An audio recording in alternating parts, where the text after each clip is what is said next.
வணக்கம். 7 news pulse இரவு நேர பிரதான செய்திகளோடு இணைந்திருக்கிறீர்கள். முதலில் தலைப்புச் செய்திகள்.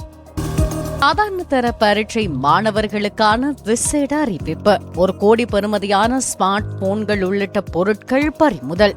யாழ் நவாலியில் வெடிபொருட்கள் கண்டுபிடிப்பு. 2026 ஏப்ரல் 1 முதல் இலங்கையில் கட்டாயமாக்கப்படும் சில நடைமுறைகள்.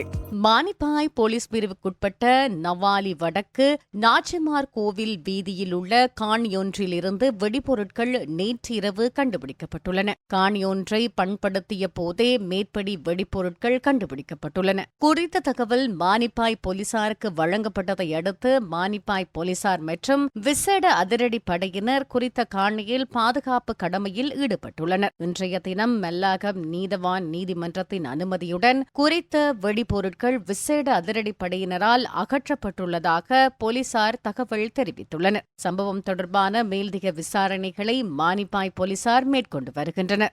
பள்ளி மாணவர்கள் மற்றும் குழந்தைகள் பயன்படுத்தும் பிளாஸ்டிக் போத்தல்கள் மற்றும் உணவு பெட்டிகள் போன்ற பிளாஸ்டிக் பொருட்கள் உற்பத்தி செய்து வெளியிடும் போது SLS தர சான்றிதழ் பெற்றிருப்பது கட்டாயமாகும் என்றும் 2026 ஏப்ரல் 1 இது நடைமுறைக்கு வரும் என்றும் வர்த்தகம், வாணிகம், உணவு பாதுகாப்பு மற்றும் கூட்டுறவு மேம்பாட்டு அமைச்சர் வசந்த சமர்சிங்க தெரிவித்திருக்கிறார். அமைச்சின் அலுவலகத்தில் நேற்று நடைபெற்ற செய்தியாளர் சந்திப்பிலேயே அவர் இதனை குறிப்பிட்டுள்ளார். அந்த திகதியில் இருந்து நிர்ணயிக்கப்பட்ட தரங்களை பூர்த்தி செய்யாத பொருட்களின் விற்பனை முற்றிலும் தடை செய்யப்படும் என்று கூறியுள்ளார். சிறு குழந்தைகளுக்கு பாலூட்ட பயன்படுத்தும் பிளாஸ்டிக் போத்தல்கள், அதேபோல் பாடசாலை மாணவர்கள் பயன்படுத்தும் உணவு பெட்டிகள் மற்றும் தண்ணீர் போத்தல்கள் சந்தையில் பல்வேறு விலைகளில் விற்கப்படுகின்றன. இந்த பிளாஸ்டிக் உபகரணங்களில் சில பரிந்துரைக்கப்பட்ட தர சான்றிதழ்கள்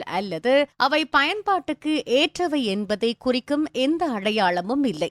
நுகர்வோர் விவகார அதிகார சபையின் தகவலின்படி சில தயாரிப்புகளில் புற்றுநோய் காரணிகள் உள்ளன என்பதும் தெரிய வந்துள்ளது. இந்த சூழ்நிலையை கருத்தில் கொண்டு வர்த்தகம், வாணிகம், உணவு பாதுகாப்பு மற்றும் கூட்டுறவு மேம்பாட்டு அமைச்சகம் ஏப்ரல் 1 உணவு மற்றும் திரவங்களை சேமிக்க பயன்படுத்தக்கூடிய தரமற்ற பிளாஸ்டிக் பொருட்களை உற்பத்தி செய்து விற்பனை செய்வதை தடை செய்ய நடவடிக்கை எடுத்துள்ளதாக அமைச்சர் சுட்டிக்காட்டியுள்ளார். 2026 ஏப்ரல் 1 தொடர்புடைய தயாரிப்புகளுக்கு SLS சான்றிதழ் கட்டாயமாக்கப்படும் என்றும் அவர் மேலும் கூறினார். கல்வி பொதுத் தராதர சாதாரண தர பரீட்சைக்கு தோற்றும் மாணவர்களுக்கான இணையவழி விண்ணப்ப காலம் அக்டோபர் 9 நிறைவடைகிறது. அன்று நள்ளிரவு 12 மணிக்கு பிறகு இணையவழி விண்ணப்ப முறை மூடப்படும் என்று இலங்கை பரீட்சைகள் திணைக்களம் அறிக்கையொன்றை வெளியிட்டு தெரிவித்துள்ளது. அதே நேரம் விண்ணப்பங்களை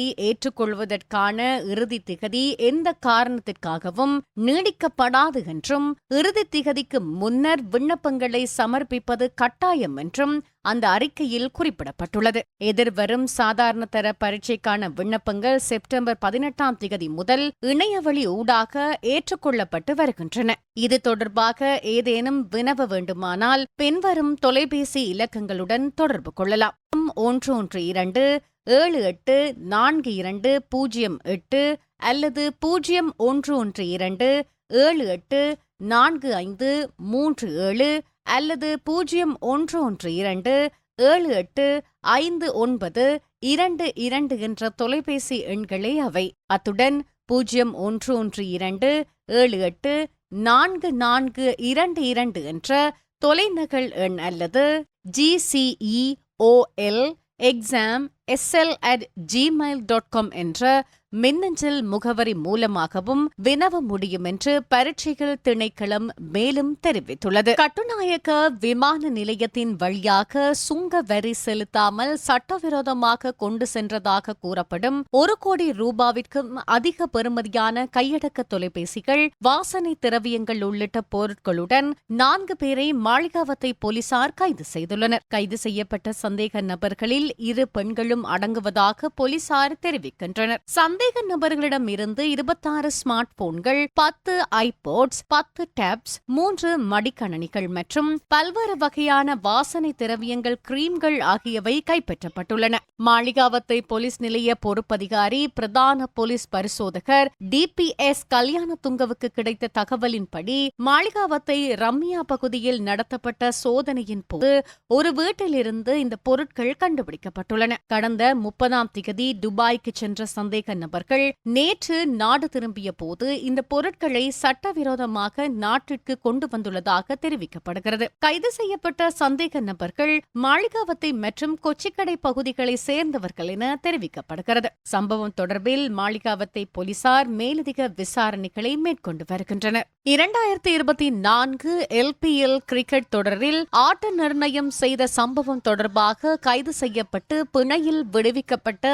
தம்புள்ள தன்வஸ் அணியின் உரிமையாளருக்கு எதிராக சட்டமா அதிபர் குற்றப்பத்திரிகை தாக்கல் செய்ய முடிவு செய்துள்ளதாக விளையாட்டு ஊழல் தடுப்பு போலீஸ் பிரிவு இன்று கொழும்பு நீதவான் நீதிமன்றத்திற்கு அறிவித்துள்ளது. பங்களாதேஷ் வம்சாவளியை சேர்ந்த பிரித்தானிய பிரஜையான தமீம் ரஹ்மானுக்கு எதிராக இவ்வாறு குற்றப்பத்திரிகை தாக்கல் செய்ய திட்டமிடப்பட்டுள்ளது. இந்த வழக்கு இன்று கொழும்பு மேல் நீதிமன்ற நீதிபதி அசங்க எஸ் போதரகம முன் விசாரணைக்கு அழைக்கப்பட்ட போது தமீம் ரஹ்மானும் நீதிமன்றத்தில் ஆஜரானார். அப்போது விளையாட்டு ஊழல் தடுப்பு சட்டத்தின் கீழ் சந்தேக நபருக்கு எதிராக மேல் நீதிமன்றத்தில் குற்றப்பத்திரிகை தாக்கல் செய்ய சட்டமா அதிபர் முடிவு செய்துள்ளதாக விளையாட்டு ஊழல் தடுப்பு போலீஸ் பிரிவின் அதிகாரிகள் நீதிமன்றத்தில் தெரிவித்தனர். அதன்படி வழக்கை தொடங்க குறுகிய காலத்தை வழங்குமாறு அதிகாரிகள் நீதிமன்றத்தில் கோரிக்கை விடுத்தனர். கோரிக்கையை ஏற்றுக்கொண்ட நீதவான் குறித்த முறைப்பாட்டை எதிர்வரும் டிசம்பர் 5ஆம் திகதி அழைக்குமாறு உத்தரவிட்டார். இத்துடன் 7 நியூஸ் பல்ஸின் இரவு நேர பிரதான செய்தி நிறைவடைகிறது. இதுபோன்ற செய்திகளையும் சிறப்பு வர்த்தக செய்திகளையும் அறிந்து கொள்ள 7 நியூஸ் பல்ஸ் என்கின்ற யூடியூப் சேனலை சப்ஸ்கிரைப் செய்யுங்கள்.